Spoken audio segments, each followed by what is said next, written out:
Let's start with Mahua ji.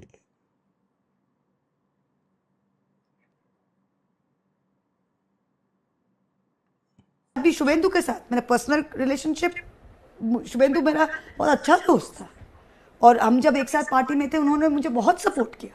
मैं जब पहले करीमपुर में लड़ी थी, पहला मेरा कोई नहीं आ रहा था करीमपुर में मेरे लिए इलेक्शन करने। पहला रैली मेरा शुभेंदु आके का। आज भी सारे फोटोज आप देखिए शुभेंदु और हम अकेले कर रहे हैं। मुझे फ्लैग चाहिए था, मुझे शुभेंदु मुझे भेजता था। जब एक बार कोई टिकट के साथ 14 में मुझे कहीं लोकसभा टिकट मिलने वाला था, नहीं मिला, मैं सारी पूरी रात रोई। शुभेंदु मुझे बोला कि ना बोन, नहीं बहन, हम हैं मेरे साथ। तो ये सब जो है इमोशनल कनेक्शंस रहते हैं। शुभेंदु बीजेपी चला गया, हमसे बात नहीं होती है क्योंकि वो आज डिफरेंट पॉलिटिकल पार्टी में, ये अलग बात है। पर इमोशनल या पर्सनल रिलेशन ये तो कोई भूल नहीं सकता। दोस्त था और ऐसे समय पे दोस्ती के बारे में चर्चा करना ठीक है, किसी कारण से ही कर रही होंगी। जब सयोनी के लिए उन्होंने कहा था कि नस काट लूंगी और वो बेचारी उधर चली गई, तो महुआ जी को भी लग रहा हो कि ठीक है यार, थोड़ा सा मतलब हिंट तो दिया ही जाए ना, क्योंकि बहुत सारे लोग, संजय राउत उधर बोल रहे हैं कि भाई बढ़िया एकदम सिस्टम बना हुआ है। संजय राउत ने ये ट्वीट किया, 85 करोड़ ये है एमपी का दाम, robbing people's wealth, who is footing the lakhs of rupees for the chartered flight. तो ये प्रमोद जगताप जी लिख रहे हैं कि शिवसेना ज्वाइन करने के बाद 3 रेबल एमपी जो है वो अपने अपने कॉन्स्टिट्यूंसी गए और ये लोग जो है मुंबई से नांदेड़ जा रहे हैं और बढ़िया एकदम चार्टर्ड फ्लाइट में बैठे हुए हैं। तो कई बार लगता है ना कि इस तरह से जब चीज़ें घटित होने लगती हैं कि दाम यार 85 करोड़ ठीक ठाक है, मतलब बहुत लेविश लाइफ जियोगे फिर भी आप 10 साल तो निकाल ही सकते हो 85 करोड़ में, बहुत बढ़िया से निकाल। अगर आपका घर वर अपना है तो स्काई इज द लिमिट यार। मतलब कितना खर्चा कर लेगा आदमी, पर डे 2 लाख का भी लगाओ फिर भी जो है 7 करोड़ जो है वो साल में खर्चा होते, 2 लाख पर डे मैं बोल रहा हूँ। क्या वही स्वर्ण भस्म और हीरक भस्म यही सब चाटना रह गया होगा, तभी नहीं तो देखिए महुआ जी बता रहे हैं शुभेंदु अधिकारी बढ़िया आदमी हैं, बहुत मदद करते थे। अब पार्टी दूसरी हो गई तो महुआ जी आप पार्टी ये वाला नया वाला कर लीजिए, कोई दिक्कत की बात थोड़ा है, सब ठीक है। विवाह से पहले आप क्या क्या करते? मैं विवाह के पहले जो है मैं लड़कियों का दीवाना हुआ करता था। मैं बहुत बढ़िया आदमी था, मतलब विवाह के पहले कोई बंधन नहीं होता ना, आदमी पंछी बनूं उड़ती फिरूं मस्त गगन में, आज मैं आज़ाद हूँ दुनिया के चमन में, बिल्लोरी बिलो बिलो बिल्लोरी।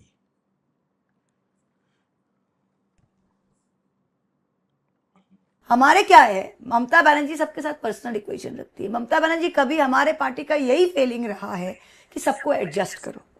कोई रबिश है, यूजलेस है, 3-4 बार ये सांसद को हम चेंज कर सकते हैं। किसी के एक हमको हर बार एक रिव्यू करना चाहिए था कि ये इनका कितना दम है और ये पार्टी और सिंबल के बिना जीत के आ सकते हैं कि नहीं।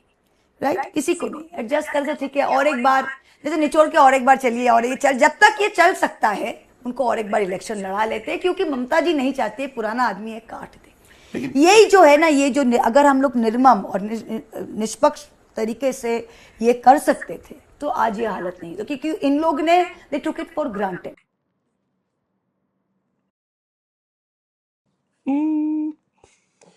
दे टुक इट फॉर ग्रांटेड और ममता जी एडजस्ट करती थी। मतलब किसको एडजस्ट करती थी ममता जी? लड़कियों को छेड़ने वालों को, बलात्कार करने वालों को। आपके स्टूडेंट वाले जितने मतलब हॉस्टल है उसमें कॉन्डोम निकल रहे हैं, बेड निकल रहा है, पार्टी ऑफिस में बेडरूम है, पार्टी ऑफिस से जो है वो टैबलेट्स और पता नहीं क्या क्या निकल रहे हैं। तो पैसा और टोलाबाजी और सिंडिकेट ये तो एक अलग एस्पेक्ट है, चलो भाई हर पार्टी किसी न किसी लेवल पे करती है। कहीं का मतलब मुख्यमंत्री खनन माफिया से पैसे पा रहा है, कहीं का मुख्यमंत्री शराब माफिया से पैसे पा रहा है, कहीं का मुख्यमंत्री भू माफिया से पैसे पा रहा है बहुत सारे मतलब आपको मुख्यमंत्री मिल जाएंगे। और वो तो है। और वो जब मुख्यमंत्री ही ये कर रहा है तो कहीं से तो आ रहा है ना, वो नीचे से ही तो जा रहा होगा, पूरा एकदम डिसेंट्रलाइज सिस्टम होगा। लेकिन आप लोग अलग राह पे चले गए। शेख शाहजहां की क्या क्वालिटी थी? लड़कियों का रेप करता था वो, बुला करके हाथ ऐसे रख देता था जिसको उसको आना है। तो ये ममता दीदी की क्वालिटी थी ये, कि बिना किसी बैकग्राउंड चेक के वो किसी को भी पार्टी में ले लेगी। ये कौन सा मतलब ये क्वालिटी कैसे हुई? कोई भी एस्ट्यूट पॉलिटिशियन जो होगा, फिर क्वालिटी आपका यही होगा कि जो पैसे देता होगा उसको आपकी पार्टी में रख लिया जाता होगा। और जब अब पैसे दे करके बहुत सारे लोग हर पार्टी में आते, भाजपा में भी होंगे, कांग्रेस में भी होंगे, हर पार्टी में होंगे। और कुछ पार्टी में तो पैसे देते हैं और उसके बाद फिर छोड़ करके दूसरी पार्टी में भी लोग मिल जाते हैं, ऐसा भी देखा गया। बाद में ये पार्टी उसको पैसे देती है। तो ये सब तो चलता रहता है, क्योंकि समाज सुधारक और रिफॉर्मर्स और समाज सेवी लोग तो अब बचे नहीं, कि जो वहां से नीचे उठ करके आए। अब एक पैसा है, टिकट मिलेगा, ये वाला सिस्टम हो चुका है। तो वही आप भी कर रहे थे, तो you are no better than the others. But आप में एक सेक्स वाला एंगल आ गया, रेप वाला एंगल आ गया, एक्सटॉर्शन जो है अल्टीमेट लिमिट्स तक चला गया। महिलाओं के साथ जो हो रहा था वो पूरा का पूरा सामान्यीकरण उसका हो गया और संस्थानीकरण हो गया, इंस्टीट्यूशनलाइज्ड हो गया। और इसको बोले कि हम लोग जो एडजस्ट कर रहे थे, ये कौन सा एडजस्टमेंट है? तो ऐसे लोग, ऑब्वियस सी बात है कि जो ही आपकी पॉलिटिक्स खराब होगी, आपकी पॉलिटिक्स जो है, आपको लग रहा था आप तो अनंत काल के लिए आए हो, 2021 में जो आपकी जीत हुई थी, तो यू थॉट कि ओहो अब तो मैं जो है ऐसे हाथ फैलाऊंगा, पूरा आकाश ही मेरे मतलब बाहों में समा जाएगा। अब हम मतलब 2021 जब जीत गए तो अब हम कहाँ जाने वाले, पीक है भाजपा का उस समय पे। फिर आप ऐसे धम्म से गिरे। अब धम्म से गिरोगे तो भाई जो पैसा दिया है वो पैसा बनाएगा ना, वो पैसा ऐसे ही थोड़े देता है। वो 2 रुपया लगाता है कि हमको 3 रुपया वापस मिले और जल्दी से मिले, क्योंकि मैं एक पॉलिटिकल डिस्पेंसेशन के निकट हूं जो मुझे पैसा कमाने में मदद देगा। और तेजी से पैसा केवल अवैध कार्यों से आता है। नॉर्मल कार्य आप करोगे तो इसी तरह के रेंटेड एकोमोडेशन में आप रहोगे। अवैध पैसे आपके पास आएंगे, तुरंत आप नोएडा में प्लॉट ले करके बढ़िया 12 करोड़ का खींच दोगे ऐसे करके बिल्डिंग। तो जो अवैध कार्य करना चाहते हैं उसको सत्ता के पास रहना पड़ेगा। अब उसके इलीगल होने का डिग्री जो है ऊपर नीचे हो सकता है। साले रेप मत करना, ठीक है, ये सब थोड़ा सा ये बिजनेस कर रहे हो इलीगल टाइप का है, छुप के करना, ये नहीं कि खुल्लम खुल्ला टीएमसी के टाइम में। इस तरह के बार्गेन्स जो हो सकते हैं, या फिर ये कि तुम बचे रहोगे, तुम टीएमसी को छोड़ दो, एक ये भी है कि जान बची रहेगी, आगे फिर किसी और पार्टी के टिकट पे जो है चाहे तो नई पार्टी बना लेना, या जो भी कर ममता को बर्बाद कर दो, ये भी पर्पस हो सकता है किसी चीफ मिनिस्टर का। तो वो सब देखते हुए ये तो मूर्खतापूर्ण निर्णय है किसी भी नेता का। और हर पार्टी, हर क्षेत्रीय पार्टी इसी कारण से बर्बाद होती है। जो भी जमीन से उठे नेता या नेत्रियां हैं, वो यदि इस बात को कंसीडर करें कि वो अपने रैंक एंड फाइल में किस तरह के लोगों को लेकर के आ रहे हैं, बेसिक स्क्रीनिंग करने लगे और पैसा देख करके डिगे नहीं, या एक आप सर्टेन परसेंटेज फिक्स कर दो कि केवल 10% विधायक हम सेल करेंगे टिकट। सब करते हैं, इसलिए इसमें कोई आदर्शवादी होने की आवश्यकता नहीं है। तो आप एक लिमिट लगा दो, 10% जो है वो करेंगे, काहे कि पार्टी का खर्चा भी चाहिए, वो करो। ये नहीं कि 90% तुम जो टिकट बेच रहे हो और उससे पैसा आ रहा है, तो फिर वही होगा जो तुम्हें पैसा दे करके आ रहा है। विचारधारा कोई बात ही नहीं है, तो फिर वो तो पहला जो ही वो थोड़ा सा शिप जो है इधर उधर थोड़ा सा होगा तो वो सबसे पहले वो छोड़ करके भागेगा। संसद में ये एक डिलिमिटेशन बिल लाए और डिलिमिटेशन बिल में ये चाहते थे, बीजेपी बहुत अच्छी तरह जानती है और उनके इंटरनल सर्वेज भी यही कहता है कि 2029 में उनके लिए फिर सत्ता में आना डिफिकल्ट हो जाएगा, उन्हें पता है ये।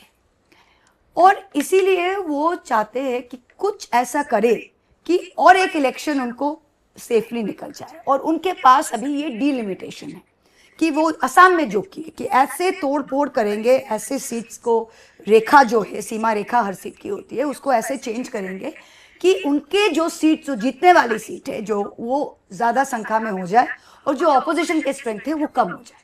तो इनके लिए वो डीलिमिटेशन बिल लाए। डीलिमिटेशन बिल में ऑपोजिशन ने उनको हरा दिया। हमें मिला 238, उन्हें मिला 293। जहाँ पे 2/3 चाहिए था, 2/3 उनको 360 चाहिए, वहां पे उन्हें मिला 293।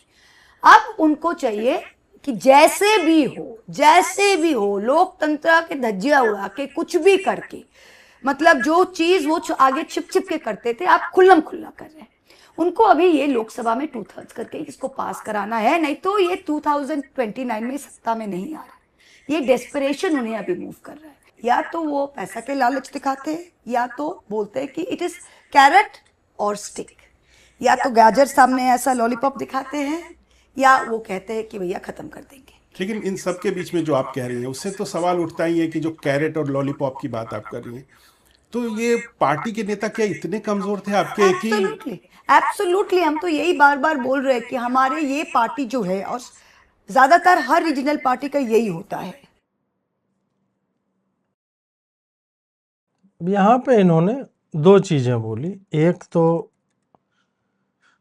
डीलिमिटेशन के बारे में कि डीलिमिटेशन क्यों करना चाहती है भाजपा। भाजपा करना नहीं चाहती है डीलिमिटेशन। एक कॉन्स्टिट्यूशनल मतलब व्यवस्था है कि करना ही पड़ेगा आपको। जनसंख्या जैसे जैसे बढ़ती है उस हिसाब से 1 से 2 जनरेशन के बाद सीटों का डीलिमिटेशन अत्यावश्यक है। और डीलिमिटेशन का केवल एक पर्पस नहीं होता है कि नंबर ऑफ सीट्स बढ़े। डीलिमिटेशन का दूसरा पर्पस ये होता है कि कहीं पे भी यदि डेमोग्राफिकली ऑल्टर किया जा रहा है किसी भी एरिया को, तो वहां पे डीलिमिटेशन के माध्यम से जहां पे कोई वोट बैंक तैयार कर रहा है उसको बाइफरकेट, ट्राइफरकेट, क्वाड्रुफरकेट जो है वो कर दो। जैसे एक जिला होगा तो उसके 2, 3, 4 तरफ तो होंगे ना भाई, अलग अलग दूसरे जिले होंगे। एक लोकसभा कॉन्स्टिट्यूएंसी की हम बात यदि करें, अब ऐसे में एक तो जिले ही भारत में अब 800 के करीब हो गए हैं और सीट है टोटल 543। एक तो वो भी लॉजिक नहीं कि हर जिला को कम से कम एक एमपी तो मिले। पॉपुलेशन के हिसाब से देखेंगे तो सबसे हैवीली मुझे लगता है कि भारत में ही एक पब्लिक रिप्रेजेंटेटिव पे इतने लोग होते हैं। अब ऐसे में समस्या ये है, असम की इन्होंने बात की, पर्पस ही डिलिमिटेशन का वही होता है कि मुस्लिम कहीं से आकर के बसा दिए गए हैं। तो ऑब्वियस सी बात है कि उनको हटाया जाएगा कि तुम संख्या बल के कारण पूरा का पूरा रिजल्ट जो है प्रभावित नहीं कर सकते। तो डिलिमिटेशन, और गवर्नमेंट ऑफ द डे यही करेगी, वो अपने हिसाब से ही करेगी। दिल्ली में जो डिलिमिटेशन कांग्रेस ने किया था, उन्होंने इंश्योर किया था कि कभी भी भाजपा सत्ता में ना आए। उन्होंने दलित, मुस्लिम ऐसे करके एटलीस्ट उन्होंने 40 के लगभग कॉन्स्टिट्यूएंसी ऐसे कर दी थी कि वहां उनका जाना असंभव था। इसलिए भाजपा जो है दलित पॉलिटिक्स में पिवट करती है और उधर जाकर के फिर संघ के लोग जाके समझा करके, ऐसा नहीं था कि पूरी तरह से दलित जो है वो भाजपा को त्याग चुका है, नहीं, परंतु जो जिस समय डिलिमिटेशन चल रहा था उस वक्त आप राइज ऑफ रीजनल पार्टी जब आप देखेंगे वो मोस्टली, और उत्तर भारत में वो मोस्टली जो है जाति को लेके ही था। राजद, जदयू, सपा, बसपा, ये सब कौन सी पार्टी है, किसको लेकर के ये लोग आगे बढ़ रहे थे। फिर झारखंड मुक्ति मोर्चा हो जाता है, चलिए वो तो लेट में होता है 2000 में। बट अब यदि आप देखोगे कि डीलिमिटेशन यदि नहीं किया जाएगा उस हिसाब से, तो ये लोग एक एक, हल्द्वानी उसका एक बहुत बड़ा उदाहरण है कि एक अवैध पॉपुलेशन एक जगह पे बैठती है और पूरा का पूरा विधायक केवल उस जगह से चुन लिया जाता। 47,000 वहां पे पॉपुलेशन है, और वो एक मुश्त वोट करते हैं एक पार्टी को।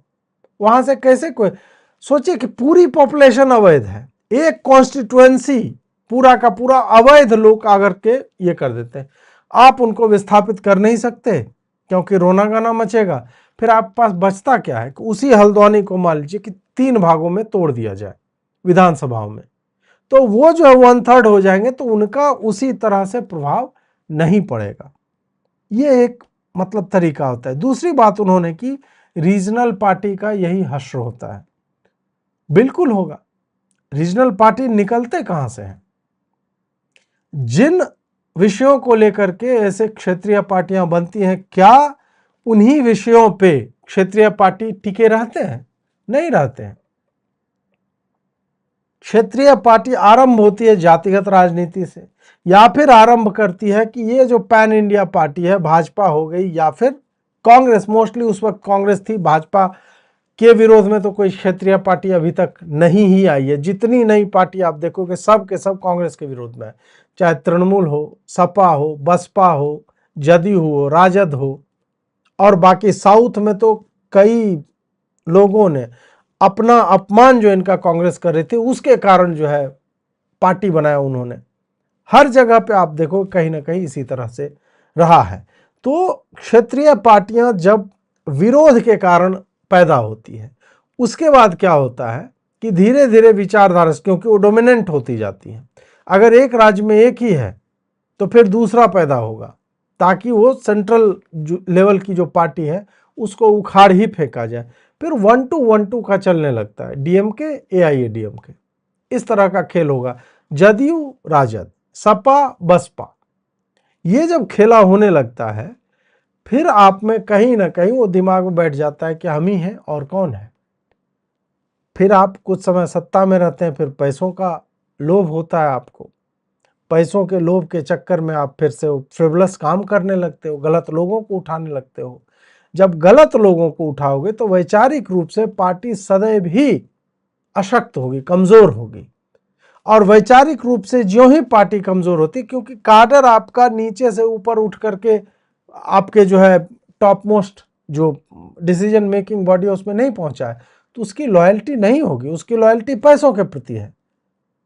तो वो जो पैसा उनको देगा, और एक आज के समय में भाजपा जैसी पार्टी जिसके पास हजारों करोड़ है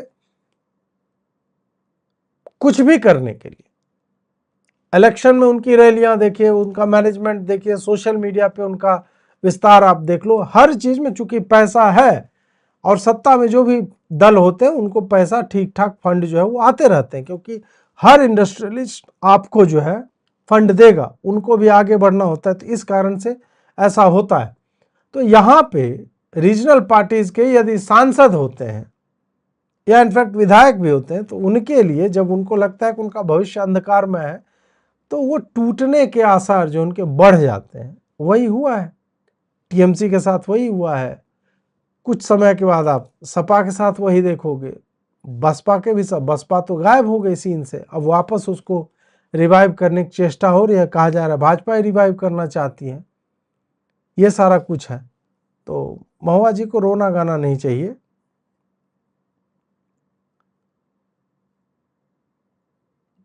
अच्छा, ये थिएटर ऑफ द अब्सर्ड बोलते हैं ना, थिएटर ऑफ द अब्सर्ड, इसको बोलते हैं थिएटर ऑफ द अब्सर्ड। जिस आदमी, हमारा कॉन्स्टिट्यूशन में ममता बनर्जी का पार्टी है, ममता बनर्जी का पार्टी है, ममता बनर्जी का सिंबल है, ममता बनर्जी के नाम और सिंबल में हर कोई एमएलए एमपी बना है। कोई भी आज सीपीएम से आके, कहीं से भी आके, अगर मतलब ये तो हम तो कह रहे हैं कोई पागलपन है जो आपने, और एक कम्प्लीटली अशिक्षित हो, विथ नो नॉलेज कोई भी बोल सकता है। हम आज बोल सकते हैं I am queen of England, अगर उनको कहना है I am queen of England, Rani Victoria कोई है ही नहीं, हम रानी है, तो ठीक है भैया, हम रानी मानते हैं। वो अगर खुद को, Mamata Banerjee Trinamool Congress, she is the chairperson, उसको बिना टोपी पहना हुआ अरूप रॉय को बनाइए, ठीक है, आप जाइए ना, आप कल वोट पे जाइए। हम तो बोल रहे हैं आप सब अर्बन बॉडी को, सब पंचायत को आप डिसॉल्व कीजिए, सब पंचायत, सब अर्बन बॉडी डिसॉल्व कीजिए, सब कुछ कीजिए इमीडिएटली। और आप कल चुनाव पे जाइए, इस 65 एमएलए को रिजाइन करवाइए। और कल ऋतुव्रत कांग्रेस, नाम दीजिए इस पार्टी का, ऋतुव्रत कांग्रेस, जावेद खान कांग्रेस, जो भी आप मानते हैं, आप उसका नाम दीजिए और चुनाव पे जाइए और इनको चुनवा के लाइए।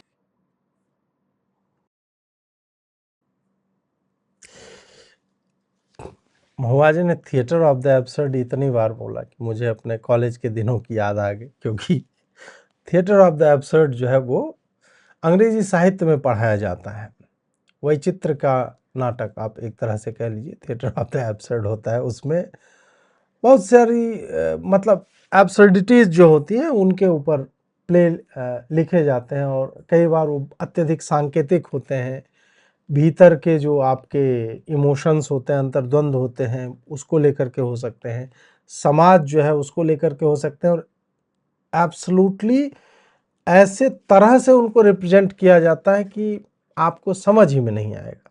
ठीक है, तो खैर मतलब थिएटर ऑफ द एब्सर्ड उन्होंने बोला, ठीक। अब एक बात उन्होंने बोला कि ममता बनर्जी की जो है वो पार्टी है, ठीक है। तो व्यक्ति को जब आप पार्टी बोल देते हो तो एक समस्या हो जाती है। समस्या ये हो जाती है कि फिर आपका मतलब आप ये स्वीकार रहे हो कि कोई वैचारिक डेप्थ नहीं है हमारी पार्टी में, और एक व्यक्ति उसे जैसे चलाना चाहेगा वैसे चलाएगा। मतलब आप स्वीकार रहे हो कि ये दिस इज डिक्टेटरशिप। इसी के लिए तो आप लोग ब्लेम करते हो मोदी को या भाजपा को या संघ को, फांसीवाद आ गया। तो ये तो अपने पार्टी के भीतर जो फांसीवाद आपका चल रहा है उसको लेकर के आप लगातार, महुआ मोइत्रा का मुझे लगता है 10वां 15वां ये बयान है। कुणाल घोष जो है वो भी इसी तरह का बयान देते हैं कि जिसको आना है सब ममता के सिंबल पे लड़ा, नहीं, वो तृणमूल के सिंबल पे लड़े। और यदि ममता एक्चुअल में पार्टी को कंट्रोल करती रहती और अभिषेक बैनर्जी जो है उसमें नहीं घुसते, तब फिर हम कह सकते थे कि ममता की पार्टी है तो लॉयल्टी कम से कम ममता को ही लेके होती।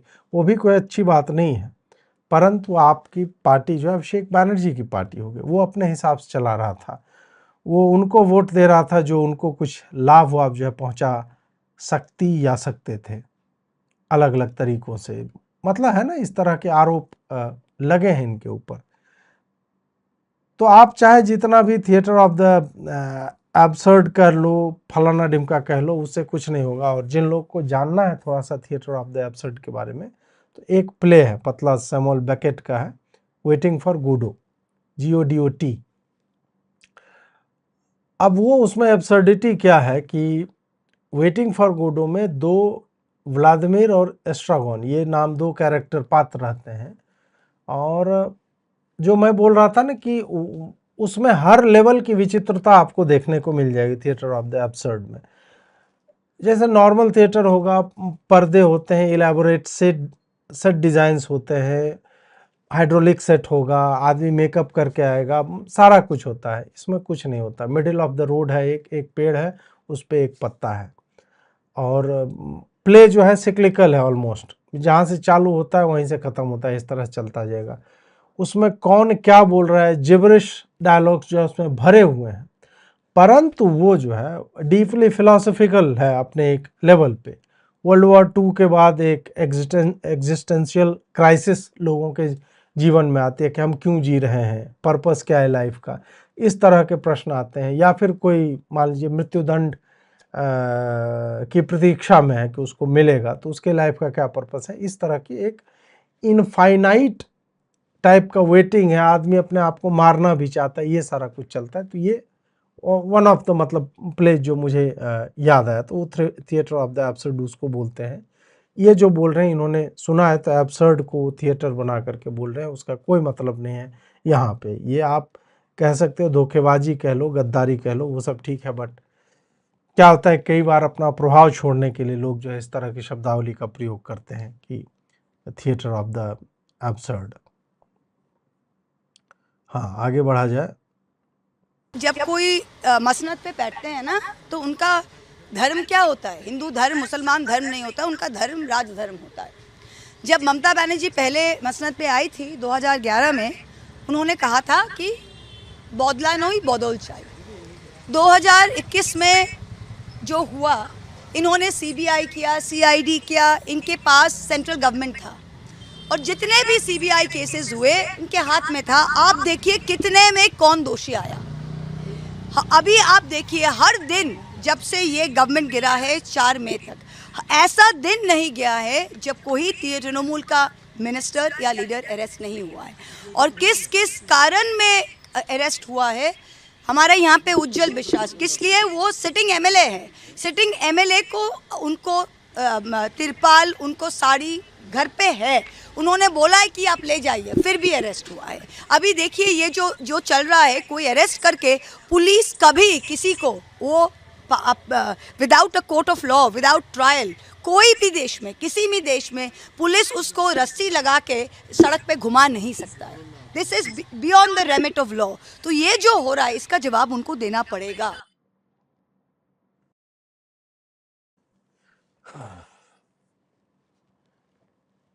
उस पार्टी की सांसद लॉ की बात कर रही है, लीगैलिटीज की बात कर रही है और एथिक्स और मोरालिटी की बात कर रही है पुलिसिंग में।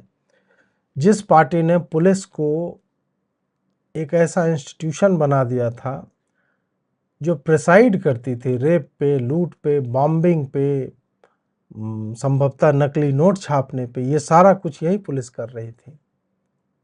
और हाथ में रस्सी डाल के घुमाना, बिल्कुल, क्यों नहीं घुमाएगा? जाओ केस कर दो पुलिस के ऊपर, केस कर दो पुलिस के ऊपर। मतलब अब तुम लीगैलिटी की बात करोगे। जिनके ऊपर इस तरह के आरोप है, जिन्होंने इतनी महिलाओं के साथ दुष्कृत्य किए हैं, लोगों का पैसा लूटा है, और फिर तो कह दो कि कहीं रूल ऑफ लॉ में नहीं है कि कोई टीएमसी का या किसी पार्टी का सांसद जो है नीचे आ रहा हो, पुलिस जो उसको प्रोटेक्ट नहीं कर रहे, उसको अंडे मारे जा रहे हैं। हाँ, नहीं है भाई, ये तो लॉ में नहीं है कि अंडे कैसे कोई मार सकता है, लेकिन लोग मार रहे हैं। क्यों? क्योंकि लोग त्रस्त हो चुके थे। तुम लोग चोर की पार्टी हो, पूरी पार्टी तुम्हारी चोर है। और ये जनता कह रही है, मैं नहीं कह रहा हूं, ये तुम्हारी वही जनता कह रही है जिसको तुम कहते हो हम प्रचंड बहुमत के साथ जो हम जीत रहे थे। तो सोचो एक बार को कि ऐसा क्या हो गया है कि 2021 में जब तुम जीते तब तुम्हारे साथ ऐसा नहीं किया लोगों ने। अब जब तुम हारे हो, तुम अपने वीक पॉइंट पे हो, और अब लोगों को लग रहा है कि हाँ भाई, अब हमें पुलिस अरेस्ट नहीं करेंगे। बच्चों के प्लेग्राउंड को छीन करके तुमने पार्टी ऑफिस या पार्टी का कुछ बना रखा था। यूनियन के जो रूम्स होते थे वो सेक्स का अड्डा बना हुआ था।